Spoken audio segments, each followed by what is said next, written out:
Hey everybody, I'm just about to get started here.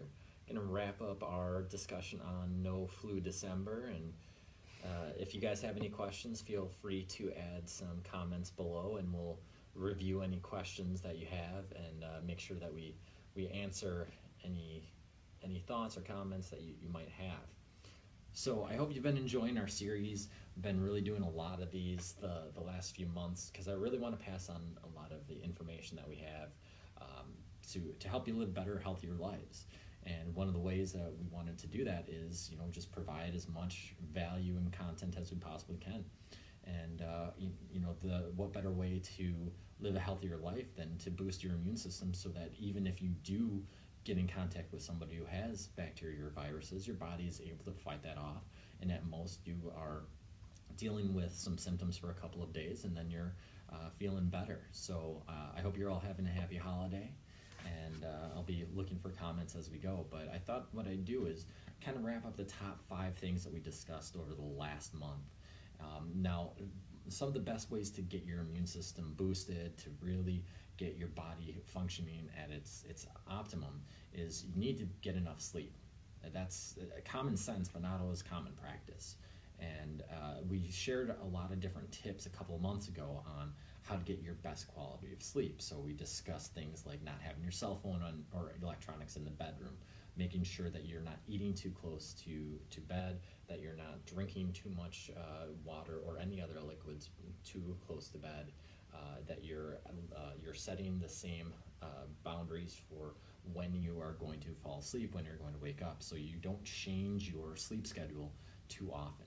And there's a lot of other different things that we talked about, and we can really expand on that at another point in time. But if you have questions, go back and review that. We have a lot of different topics to get to in the next few months. So getting sleep is really important, and you should be getting at least 7 to 8 hours of sleep a night, and keep it consistent so that you're getting quality sleep. Number 2 on my list is actually getting exercise. Okay, our body needs movement; it craves movement. And one of the biggest mistakes that we make is that when we're hurting, we go and we sit and we lay down. And that used to be the thought process, that if we're sitting, that it's good for our bodies to rest and heal. But movement is key in keeping our bodies optimized. Okay, so if you're hurting, maybe you're not going and lifting heavy weights, but you're still walking. You're still getting outside and getting nice fresh air. Okay, so those are some really key aspects. Now, also sweat is going to eliminate toxins from the body. So whether that is exercising or sitting in a sauna, which I just shared an article today about how great saunas are for preventing heart attacks. But exercise is really key in getting our bodies moving, and keeping our immune system at the highest level. So, oh, sorry, I guess I'm not loud enough. I'm gonna talk a little bit louder here. So the number 3 thing that is on my list of avoiding the flu and keeping your body healthy is is eating foods that are good for you. So you want to avoid things that are inflammatory. So eating an anti-inflammatory diet is absolutely key. And some of the most inflammatory foods are going to be foods with sugars and dairies, and processed foods in general. Now, before you go and follow advice for certain diets, I definitely recommend that you get one-on-one talks with your primary care physician, whether it's your chiropractor or your medical doctor, and make sure that you're getting that information directly from them, because everybody needs something a little bit different. And so it's avoiding certain foods, but also my next step would be supplementing when you're not getting certain vitamins and minerals in. So one thing that I see a lot of is people who have low vitamin D levels. And so their vitamin D is absolutely imperative to keeping a healthy immune system. In fact, they were showing that if people are not getting enough vitamin D in their system, and you supplement it with the proper vitamin D, you actually are preventing the flu at a much higher rate than even the flu vaccine, which I think has anywhere from 9 to 30% effective rate. So it depends on what you're looking at there. But vitamin D is absolutely key, and we do not get enough of it in the state of Wisconsin, because in the winter we tend to shut ourselves in houses where it's warm.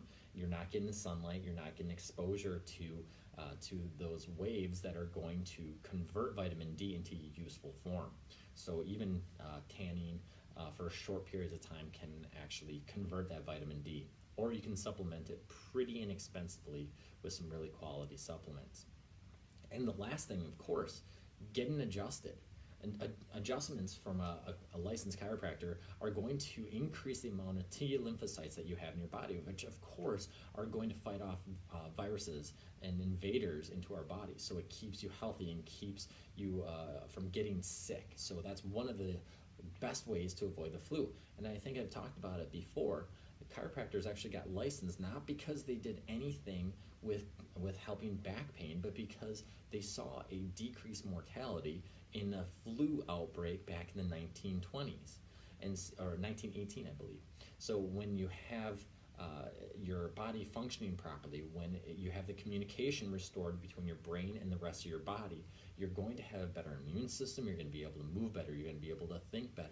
And all of these things are going to come and play a role in proper movement, proper healing, proper just function of the entire body.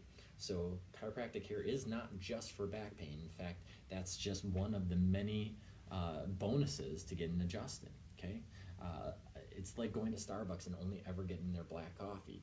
Yeah, it might be good black coffee, but there's so many other things that they do, and it's so many other things that chiropractors do, and one of the big things is helping the immune system function at its highest level. So those are my 5 tips and 5 things that I think you can really see noticeable difference in your function, your immune system, and just your overall health. But avoiding the flu, especially around the holidays, that's really key, okay? So if anybody has any questions, please comment below, and I will respond to every single one of them, okay? Now, I'm going to move on because we're going to talk about what we're doing for the month of January.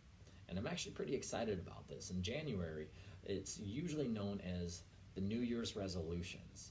And so we make these resolutions to be healthier, happier, to do something different in our lives.